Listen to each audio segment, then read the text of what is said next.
Hi, I'm Rick Kaler. Thanks for joining me. Why doesn't a dollar go as far as it used to? Inflation is one long-standing factor. Tariffs currently are another. But a third, quieter cause is the US dollar losing ground against other major currencies.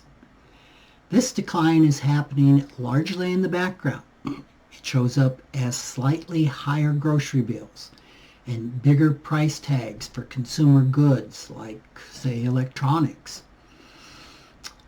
Just like tariffs, a weakening dollar acts as a hidden tax, one that most people feel long before they even understand why.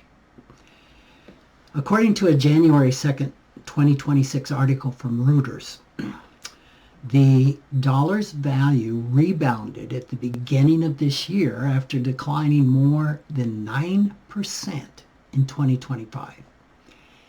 Analysts point to familiar concerns such as rising federal debt, trade uncertainty, shrinking interest rate advantages that once made U.S. investments especially attractive to foreign investors.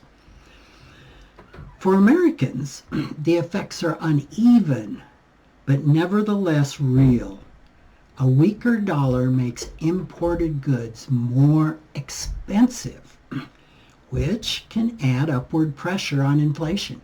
You don't need an economics degree to feel this, especially if you do any international travel. Exchange rates have a way of turning abstract economic concepts into very personal experiences.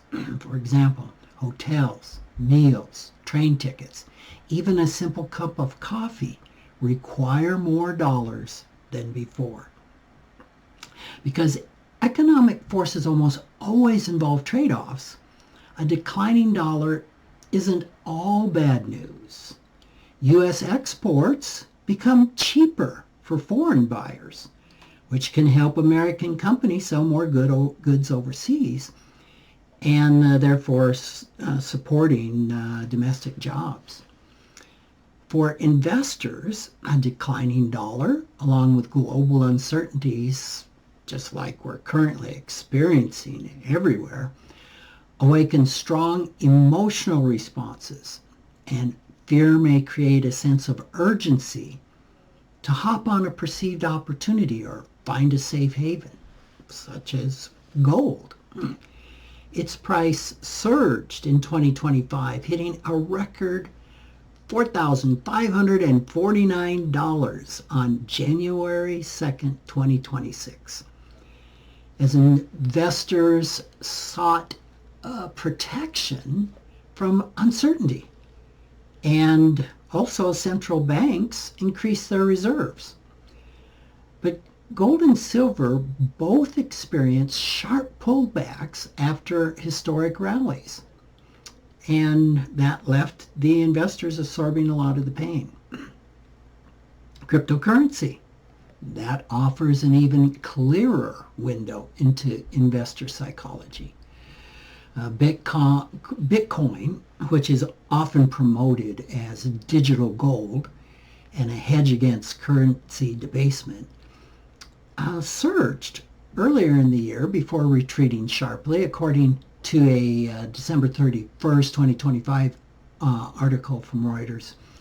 Bitcoin struggled as profit-taking increased and risk appetite faded, behaving more like a speculative tech stock than a stable store of value. And I've talked a lot about that in previous videos. From a behavioral finance perspective, this pattern is really familiar. Gold, cryptocurrency, currency speculation, they all appeal to fear-driven parts of us that want certainty, that want protection, or that want a shortcut to wealth. Now add leverage, which is borrowing or debt, to this, and the emotional pull becomes even stronger. The promise is really seductive. Get rich quickly, outrun inflation, escape uncertainty, Unfortunately, for most investors, that promise is never fulfilled.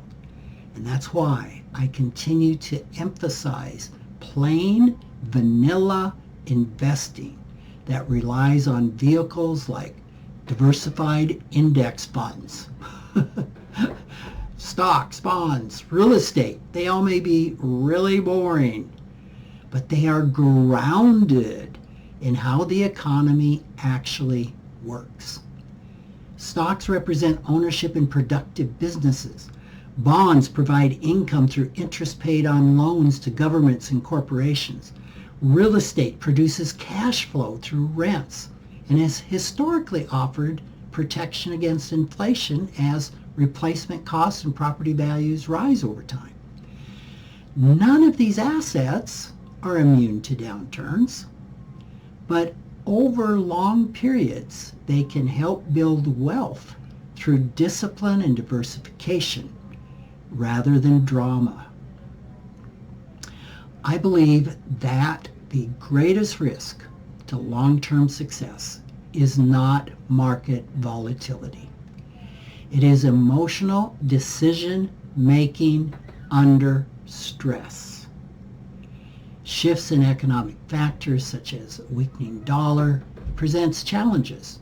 Reacting to them with speculative bets is likely to turn a manageable challenge into a very costly mistake.